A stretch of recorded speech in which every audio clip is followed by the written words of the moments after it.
George Isaac, author of Your Business, Your Family, Your Legacy. And sorry, messed up the screen. We've spoke before, not officially on a podcast, but we spoke about wealth management, and that's something that, as I was just telling you, it's over my head in the same sense that as a biology major, playing a guitar is over my head. Learning how to throw a baseball is over my head. But I think that it will be beneficial to do episodes like this because, as I was just telling you, my friend Roger Williams, an author, but he's also a computer engineer, and he comes on every week and just kind of explains something new to me in the field of like engineering or coding, and I am just learning it slowly. And I don't want to speak for everyone, but I think I can speak for a lot of people, probably my age group, 30, maybe a little younger, a little older, who wealth management kind of terrifies me because I don't understand it, and I know I should. But you being who you are, I think it would be very advantageous and beneficial to just do like a series of just 30-minute episodes where you are the guru and you're Michael Jordan, and I'm like, all right, how do I dribble? And it's like, we'll get to the game-winning jump shot later. Like, let's learn how to dribble. But before I keep rambling on, because I already have been, how about you introduce yourself, sir? Want me to introduce myself? Yes, sir. Yes, sir. Oh, sure. Okay, I didn't hear. Well, you already said I'm George Isaac. I live in Santa Barbara. I spent a long career in multiple areas. I started off as a professional management consultant at Deloitte Consulting, worked my way up to partner. Then I joined our family business. I was a Gen 3 CEO. Then I joined a public company where we consolidated our industry and created a $1 billion operating entity. Then thereafter, I was pretty much doing private equity and investing in our funds and family business consulting. So I grew up in a family business, so that was kind of my roots, kind of programmed to go into the family business. I chose not to when I got out of college and graduate school because I felt I needed other experiences before I joined our family business. So that's kind of, in a real quick nutshell, what I've been up to. I've served on a bunch of boards and spent a lifetime of in business, which I was thoroughly enjoyed and considered a treat to be able to have a career in business in a variety of areas. That's what you said at the beginning of your book, which will be in the description and in the top comment, is your dad asked you if you wanted to take it, and you like respectfully declined, and you're like, I'm gonna go do kind of, in lesser words, I'm gonna go do my own thing first. And that you talked about, there are like death spirals, right? It was something like 85% of family businesses are destined to go down that route after second gen or third gen. And do you think that would be, again, from, like I just said in the introduction, my completely uneducated mind in this, I know cellular biology, not this, but it kind of seems like that might actually be the way to go, right? Because if you just come into it, right? If Joe Rogan was my dad and he just handed me his podcast, like, I don't think I would learn how to do it. It would just be like, I have the biggest podcast in the world, but because it's like I'm above my parents' garage with my flag, like, and I'm learning how to do it as I go, send out emails, find people, learn what to say, what not to say. And then in time, I learn it from the ground up. Do you think that is the move to, as you said, a successful $1 billion business? Do you think that's the move, is to not take the reins kind of just as the next in line, but rather to go out and learn it on your own? Well, I think there's a couple issues that you're getting into. The one that I on a personal level is developing your experience and self-confidence. And when you join a family business, and we grew ours significantly over a short period of time, so I should feel really good about that. Yeah. But yet, it's my family's business. My name's on the door. Yeah. And basically inherited this business. And so working elsewhere and learning some skills, making some mistakes where you learn, and getting promoted gives you a sense of self-worth and self-confidence. So when you get in the family business, you're able to kind of push through some of the issues, that either business issues or often family issues, and realize that you know what you're doing and you feel good about it, and it helps you. In my particular case, spending 11 years as a professional management consultant in and out of numerous industries and numerous functional areas, I value that more than my MBA. It was short lifetime of a decade of just basically on-the-job training. Yeah. So when I joined our family business, or for that matter, any business, I had a wealth of experience that I could transport from what I learned over the prior 11 years to bring into our business, which is what we did. And so it was very, very helpful. And I encourage most families, that it's great. And it's probably, there's some sense. I mean, I hired as a CEO. There's probably some sense to work your way up through the organization. Yeah. Our situation, that wasn't possible because we had a relatively authoritarian CEO, my father, and he called the shots. He was a bright guy. He did a great job, but he didn't develop people underneath him. So there was no one there to really take up the reins, and that's partially why I ended up coming in, is because of that situation. Yeah, it's kind of like a Steve Jobs character or something, right? It's like there's no the apprentice, there's no Jobs Jr. coming up and like he's going to take over the reins of Apple. Like Steve Jobs was like sleeping on futons in college and would collect cans to sell for change and would walk to the soup kitchen. Like, dude learned how to hustle from the get-go. And I mean, not to go on a side tangent, but he used to go sit on Steve Jobs used to go sit in on calligraphy classes after he dropped out of his actual courses. He went and sat on these. He didn't know, he said this at a commencement speech, he didn't know what he wanted to do with it or if he even wanted to learn it. But he was like, it just tugged at like my heart, and like, he's like, it tugged at my interest so much that even though I wanted to learn how to like build computers, he was like, I had to go sit on these classes. And he later said that was the actual inspiration for all of the original Apple fonts, which I'm too young to know, but he said is the first sort of deviation from just normal print on computers. So all the fonts that you could find on the early Apple, the Macintosh computers, were directly from his interest in those classes. But the point is the point of me saying that is like, it seems like you kind of have to go on those side journeys, because otherwise, like you said, you said you grew your business sixfold or eightfold? I was sixfold over 8 years. Yeah, sixfold over 8 years. I knew I had the numbers, but you also talked about, and you and I spoke about this, that a lot of businesses fail with multi-generation. And to me, again, in my limited mindset, I just have the view of like the spoiled son just comes in, okay, I'm running this thing now, like hasn't earned it, versus the guy that clawed his way to the top. Do you think that almost has to be a prerequisite? And I know I just kind of asked that question, but it's one thing that from an outsider, with someone with no financial experience, it kind of seems like that's what you have to do, is because otherwise you're kind of giving the keys to someone that's never driven. There's this longevity issue, or helping multi-generational business last, is a pretty complex issue. There's the normal business issues. Do you have the right strategies? Do you have the right management team? Do you have the right financial, wherewithal and capital base, right markets, and so on and so forth to run the business? And so that's what every business has, right? So there's nothing necessarily unique for a family business. But where we get into trouble in our area, the family business world, is the family dynamics piece. And you have, as you move down through generations, all of a sudden it's supposed to, the dad being the owner, and then there are brothers that are being owners, and then there are cousins that are being owners, and cousins who are raised in different households with different values. And some of the cousins might be involved in the business, and some might be living, far away. And so all of a sudden it's like, what are the goals of the next generation? And what are the reward systems and desires for the business versus cash to their family, and governance, and all kinds of family dynamic issues that need to be addressed. Otherwise, those issues start eating away at the fabric of the business.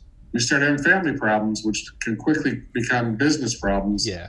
I mean, I've seen actually really, bad decisions, outright dumb decisions made because, I'm not supporting this guy because he's not a nice guy or whatever. Yeah, screw that guy. Yeah.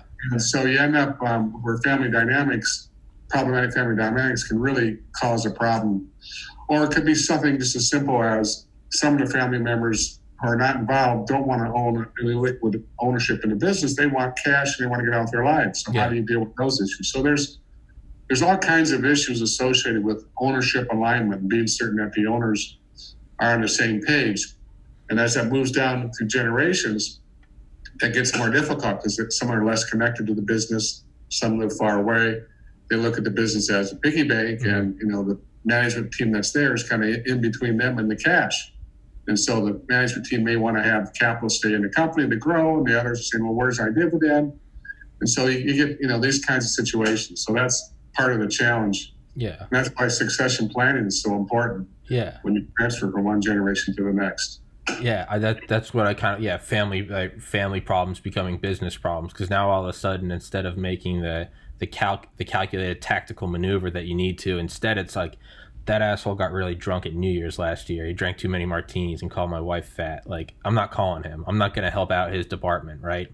The imagery in my mind is like, just to make a broad generalization, is like Saudi like trillionaire families, where it seems like after 3 generations there's like 100,000 like technically princes driving around in like chromed out Lamborghinis and stuff, and it's like, that guy doesn't seem like he has the business in mind. Kind of seems like he just was born into like, hey man, I got a bank account with 9 digits, like let's go have a party. It seems like that happens, right? Well, that's a little more vivid than sure, but what I see. But I'll give you one that's I think a good example. I was working with a family business that was heavily involved in real estate. Yeah. And one family member, 95% of his net worth was his 5% ownership in the business. So, and the family business, real estate, the guys that were in control, running a big company as executives in the board seats, wanted to keep all the capital in the business to keep growing. Mm-hmm. And in fact, they had an aversion to debt, which is, even more so in real estate. They typically have a capital structure, would have a debt layer. So they were really kind of hoarded the capital and didn't do distributions. And this guy needed distributions to live on. So there was a huge conflict. If you're going to advise that individual, you'd say, this makes no sense for your personal financial plan to have all this money tied up in a liquid business that you need to live on when they're not giving you distributions. You don't have any control. You're not on the board. You own a very small percentage of it. So that's just a structural problem that should have been addressed, or could have been addressed in a multiple variety of ways. It could have been addressed when his parents were passing down ownership interest to the next generation, or it could have been addressed with some type of an agreement in their shareholder agreement where someone can sell their stock at a fair price so they can diversify their portfolio, and so on and so forth. So, there's a lot of reasons why we get into trouble with family. It could be not being nice or not sharing information or, some of those kinds of things, but it could be just structurally, it just doesn't make sense. And the one thing that I've learned actually recently, as you keep learning in this industry, is that, I used to think you want to make all family businesses last, which I do, mm-hmm. with everybody in it. But yet that doesn't make sense. Some of the people, it doesn't make sense for them to be in. Yeah. And some people may need less risk and more assured income, cash flow. Yeah. So sorting through that and figuring out who belongs in the business and how you to equitably deal with inheritance and value of the company and the parents' estate is a separate issue, and you can realign things so that you meet everybody's needs. And the people that want to be in the business, that kind of belong to be in the business, can own the business stock. And the others that don't might, own other assets, or maybe they own the plant and property that mm-hmm. the operating company rents, so they get an insurance, they can get a rent check every month distribution. Mm-hmm. And the operating company guys can take the risk, guys and gals can take the risk of running that business. There's a lot of ways, and there's certainly, in between types of alternatives. And I think that's having success is getting everybody aligned properly. Not everybody has to be in the business. Yeah. Yeah, that's what I was just trying to again put in an analogy for myself to understand. I have 3 brothers, right? What if my dad handed down, let's say, the podcast business, right? Let's say this is a generational thing. My dad hands me the podcast. Is the move necessarily how do we make it last between 4 brothers, or is the move hey, I'm the one doing podcasting, how about I take control of it? I'll buy you guys out, or you guys can get dividends, but like you don't actually have an influence, like you don't have like a vote on the board. Is that like two ways you can go about it? You can just buy people out, so you don't end up having 5 members, 20 members, 400 grandchildren, and all of a sudden it turns into the whole Saudi prince scenario? Or is it you basically like you'll get a paycheck every quarter, but you're kind of no different than a shareholder? Is that what you were saying?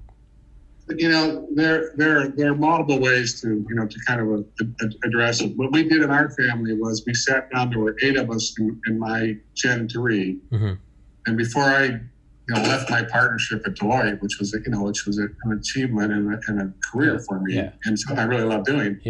I wanted to be certain that we were all on the same page.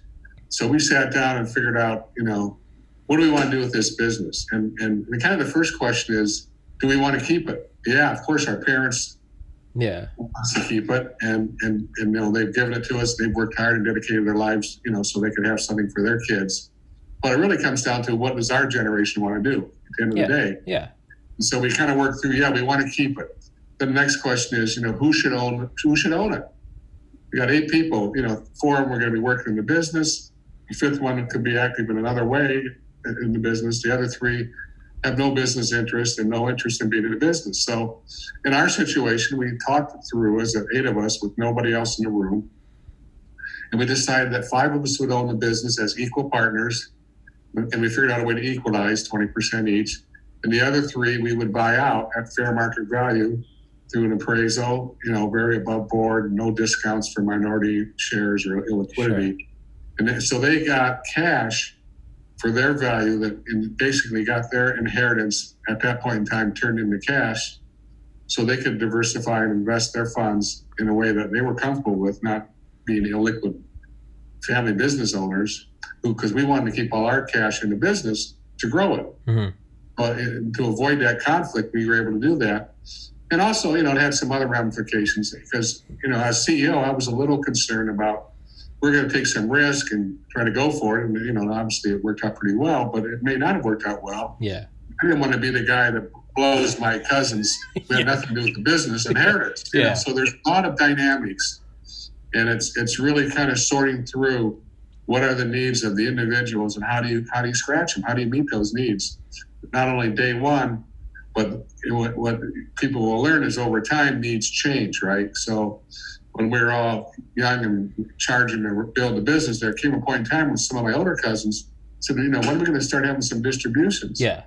So I can, participate, because we'd have these board meetings, outside board, fiduciary board, and I'd put these nice fancy charts up showing these growth rates and value of the company. But, one of my cousins came up and said, we're seeing all this net worth increase, but, I'm not seeing any of it. Yeah. And all it's almost like having this diamond in the family. It's a great analogy. Yeah. It's a diamond in the value in the family that we all own, and it's gone up in value. And then we're going to just give it to our kids after we pay estate taxes, of course. Yeah. I have the diamond. Yeah. But, what's the purpose of the diamond if there's no liquidity? Sure. And so, there's a lot of issues along this, wealth management side of the family business that quite often is not addressed, and too often is assumed that the prior generation just divvies everything up. Everybody gets a third of the stock, where that's not a good fit. And so part of what I try to do is work with families to think through and communicate with the next generation in terms of what their interests and needs are, so we don't have the situations that are really out of whack. Yeah. Another example, Tommy, is I was working with another family and 3 boys in the business. One boy did not like the business, had no desire of being in the business, didn't particularly do a very good job, kind of considering he didn't like it, Sure. Didn't want to be there. You'd expect that, right? Yeah. So, but he's there solely for one reason, because he got a good paycheck. Get that cheddar. Well, and if he wasn't there, he wouldn't get that. So he almost was financially trapped to be in the business. Yeah. And that's not what most parents would want. That's not a healthy relationship. No. So there's a lot of human aspects that we need to talk about and think through with families to help them understand, that aspect of multi-generational family businesses. Yeah. there's kind of some philosophy in that, what you said about the diamond. I don't know if you've ever read any Alan Watts. He's a philosopher that died in 1973. I don't know who decides who's a philosopher, but he's a philosopher, and I love listening to his talks. He's really great English grandfathery voice. But he would talk about things like that, but not necessarily as like, not with like family generational wealth, but he called it the great golden goodie. And he would be like, there's no, if you cannot live today, there's absolutely no point in planning for the future. And he's like, that's not to say like full on carpe diem, like burn it all out today, and then you wake up tomorrow and it's like, oh shit, I got bills to pay. He was like, by all means, it's a great thing, you know, plan for the future. You have your job, you have your kids, you got your whatever. But he was like, if you can't enjoy it today, well then eventually, then being X, the moment on the horizon 10 years from now, when X arrives, you're just going to be at X, and now you're going to be projecting Y, but there's no point to the actual thing. And then you finally get to the end, you finally get to the finish line, and you're like, we did it, and then you die, and it's just over. And he's like, we thought our life, I think the quote is, we thought our lives as analogy with a journey or a pilgrimage with some finish point to get to, heaven, success, happiness, whatever it is. But the realization at old age is that it was a musical thing, and we were supposed to dance and sing while the music was playing. So is there, twisting that into the diamond analogy, yeah, I mean, do you all have to decide? Are we going to pass this diamond on, you know, shave a little bit off, live comfortably, but pass the diamond on? Because, I mean, ultimately, it's like, why are we going to work so hard to have this when it's like, what if we just split it up and go have a party now? Like, go live it up now. Like, what is the tug of war of that? Because part of it's like the only reason we have it is because our parents gave it to us, which was like an altruistic, almost philanthropic thing. Do we pay that forward, or do we live it up? Is there some sort of like ethical, moral, familial kind of dilemma? Well, it's certainly a decision that the heirs can make. I can speak from a lot of my experiences, and that it's not the interest of the prior generation to work hard, grow a family business for future generations, and have the next generation just say, let's just live it up and peace. Go to pieces. You know, there's a responsibility with inheriting or owning a family business, and it's to be a steward. Yeah. In my mind. Yeah. You know, personal. I mean, stewardship, and that's what I see more often. Is people are very interested in preserving, protecting, growing their family business and doing a good job. The ones that just want to sell and live on the golf course the rest of their life, starting at the age of 30. I don't see that, and I have some circles of some very high net worth clients and friends, and I'm very pleased to see how many of them are very, very serious, whether they have had a liquidity event in their family offices where all they have is a pile of money to invest, that they are very professional investors, work very hard at making good choices and good decisions. You know, think about the spending rate, consumption of the wealth versus the reinvestment and growth of wealth. And so that's much more common than the spoiled little next generation trust funder that not that they're not there, but I'm not seeing that. And we're involved with Young Presidents Organization, YPO, and in that group, these are serious people that want to do a good job. You know, they're interested in philanthropy, they're interested in growing their business, they're interested in being successful. And this is a lot of fun. I mean, where can you go where you're kind of the boss, you're the owner, you get the rewards, you get to make the decisions. I mean, when I left consulting, when I'm doing it now, so I mean, I love consulting, all aspects of it. But the firm was wonderful. That I was a young partner. They didn't want to see any young partner leave, and so they gave me a 6-month leave of absence to go down and fix my family business. So I joined the family business, and 6 months later they called me and said, "Okay, you ready to come back?" I said, "No, actually, no. I'm really, really engaged." They go, "Well, you want another 6 months?" They go, "No, thank you. Yeah. But I really like running a business." Yeah. Yeah. And so it's an honor and it's a privilege to have a business that you can get to run, either as CEO in my case or in a senior position like other family members were. And you go to work each day and it's your business. So it's not a chore, but there's a responsibility, and I think that's what I see, and that's certainly what we want in my generation. Yeah. In the next generation. Yeah, right. It's like getting your own house versus an apartment, and I don't know why I'm trying to use that example because I've never owned either. But right, it's like having your own house. You can kind of go into it and tweak with it. And I know it said 5 more minutes. We're at 25 minutes recording. I said I'd let you go at 30. Yeah, for everybody listening, we're doing little 30-minute episodes. Oh, what I am gonna do is forget the house analogy. Is I'll come back to it.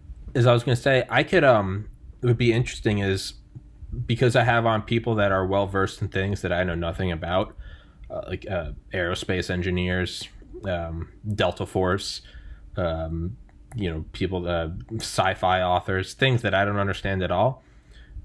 What I do is sometimes I'll like field questions for them. I'll find like forums online about that specific topic, and I'll say, "Hey, I'm having this guy on my podcast again. Here's episode 1 where I talked to them about XYZ. Does anybody have any interesting questions?" And I can do another episode and sort of pass them along.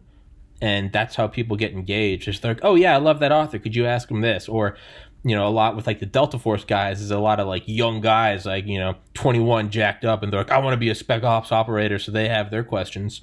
Would that be something you'd be interested in? Because one of my good friends is actually, he's kind of like, a self-made financial consultant. And I know he has like a whole website with a bunch of people on it.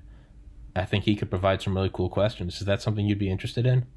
Yeah, if it's family business focused, because that's my space. That's what I write in, I teach in, I consult in, and I basically lived growing up on the same block as my aunts and uncles in the family business. I mean, in a small town, so it was kind of who I am and what I like doing. So sure, I mean, it's a very good topic, and there's, like you said, 85% don't make it after 2 generations. So, my goal and a lot of others that are in the space are, want to see that turn around and try to make them last, for a lot of reasons, which we can talk about at another time.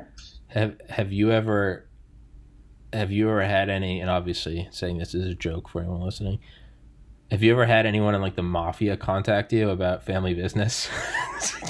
No, I would not. I'm pretty particular on my clients, so that would not be only on television shows is that entertaining. Yeah. No, those are not. Yeah, no, I've had on undercover FBI agents. Those are not good people.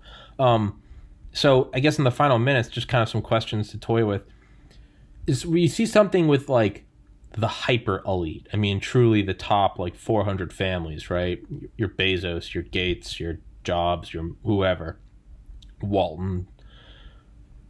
Does the idea of preservation of family business and generational wealth, does that necessarily scale up to them, or does it become a whole new paradigm when you get wealth that can like influence nations? Is there a whole like different ball game when it gets to that? Or would your book still apply to that? No, my book would actually still apply. And I have, some friends that are billionaires, not at the Gates level, but well beyond the wealth that they would ever need for them and their families. Sure.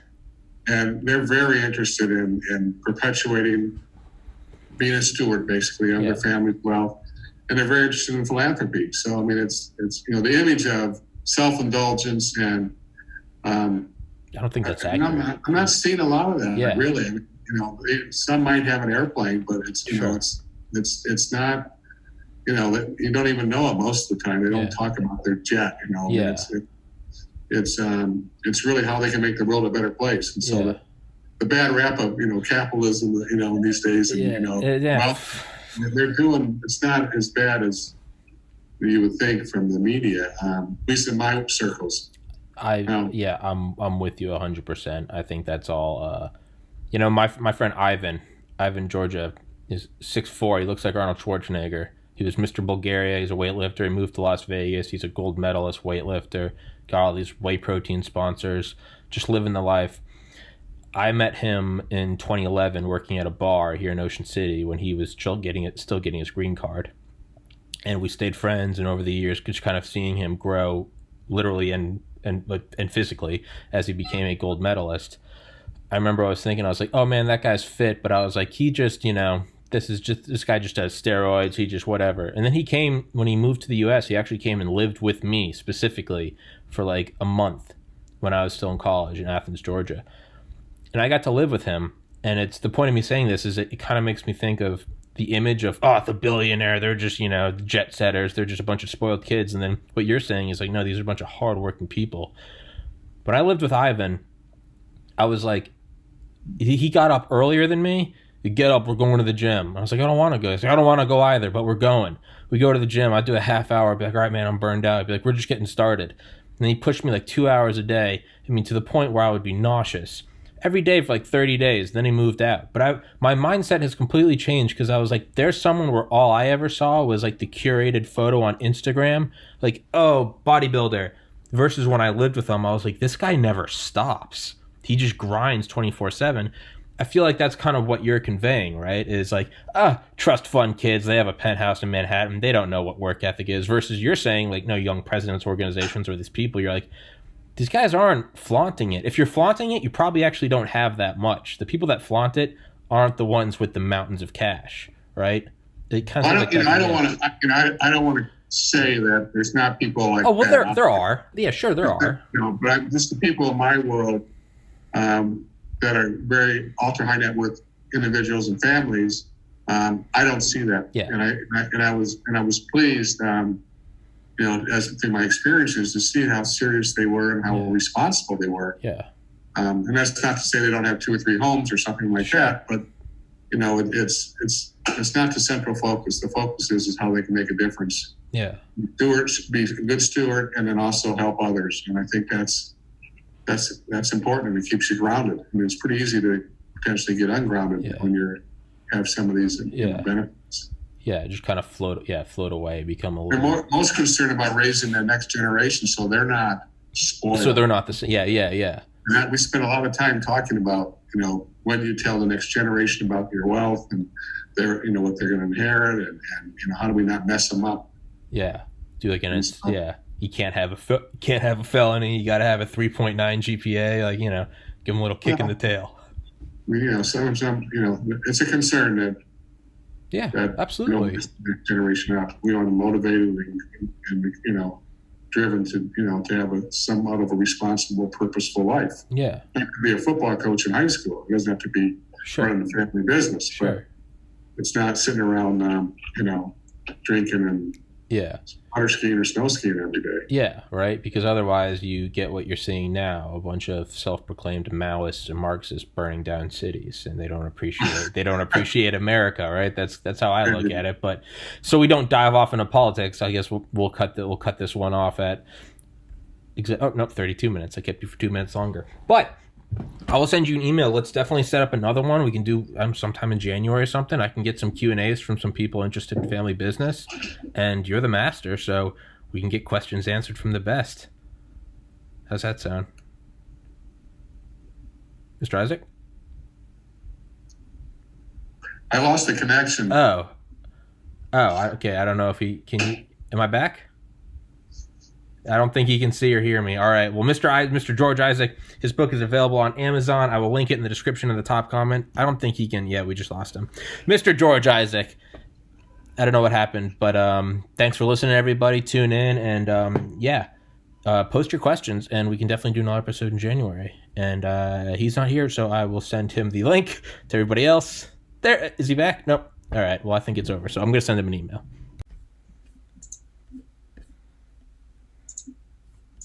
Is he back? Mr. George Isaac. Excuse me, I put a sweatshirt on. This room's freezing. I keep the room cold so the computer works better. I just put on a hoodie, so excuse my graffiti-looking hoodie. But yeah, Zoom's been doing that all week. It's been cutting off. It did it yesterday. Yesterday the audio was butchered. The day before it was cutting off. So I don't think it's your connection. I think it's Zoom. So, but yeah. For a formal sign-off, Mr. George Isaac. Yeah, I didn't know what happened because I was like, let's do another episode, and you were kind of just staring at me. I was like, is everything okay? I was trying to figure out what was wrong, and I was trying to mouth the words. I could hear you. I could see and hear you. Oh, you could? Yeah, but you were saying that you couldn't. So I did a sign-off. I was like, all right, well, Mr. George Isaac told me where to buy your book, and you were just kind of looking around. I was like, I don't think you can hear me. So But yeah, we can use this as our official sign off. But yeah, let's definitely. Yeah, I said that your book will be in the link in description, available on Amazon. But let's definitely do another episode in January. I'll send you an email or send you a text or something, and we can work something out. And I'm gonna send this episode to my friend, my financial friend, and see if we can't field some cool questions. Yeah, there's another topic to talk about. Sure. Kind of my 10 critical initiatives for family business success that we could go through. That could be an episode. Yeah, that would be a nice episode. Let's do that. That would be awesome. Yeah. In fact, I'll email you the 10 initiatives. Yeah, we don't have to wait till January if we want. We can do it. We can do it whenever you want. Okay, so I want to see this one. See how it goes. Okay. Do we need to do it? Do you want me to do the wrap with you now or no? Oh no, it doesn't matter, man. It's like I said, this podcast sign off however we want. We can do Mr. George Isaac, author of Your Business, Your Family, Your Legacy, available on Amazon. The link will be in the description and in the top comment. This is our wrap-up take 2 because Zoom is clearly not a well-managed family business because they keep dropping my calls, and I don't like that, and I have no respect for them now. So somebody replace Zoom. Capitalism, do your thing. And Mr. George Isaac, thank you for coming on, sir. It's great to be here. Enjoyed the show and look forward to seeing it. Absolutely, my man. Thank you so much. Thank you for entertaining my my uninformed questions and my analogies using Saudi princes and Lamborghinis. But like I said, I think that more people will probably be able to relate to it because, I mean, as with all things, you know, you can only be well versed in so many things. So my sort of, I mean, let's call it what it is, my stupid simpleton questions are probably what more people can relate to. And you, being the patient man you are, can walk me through those. So I appreciate it, man. Okay. Well, we know you have a vivid imagination. So. Hey, that is not a problem. I have a sweatshirt of I made this. It's all UFOs and stuff. I got a weird imagination, man. But yeah, it's I don't know, it makes it fun, you know. If it's 30 minutes of very serious and everything is scripted and we have these questions, well, I mean, that's why people fall asleep in class, is because they can't pay attention. But if it's, you know, if it's just you and I kind of doing it live and making it up as we go, that's real life, and that's what people can listen to. I try to make it sound more like a conversation you have at a bar or something. Granted, we're sober, but you get what I'm saying. Yep. Mr. George Isaac, thank you so much for doing it, sir. Check out the book, leave a review, rate it 5 stars. If you don't do it, then you're a bad person because it's an awesome book. All right, my man. Stay safe. God bless. And thanks for being here, man. I'll send you an email when it's up, okay? Okay. All right. Thanks. Mr. George Isaac. Bye-bye.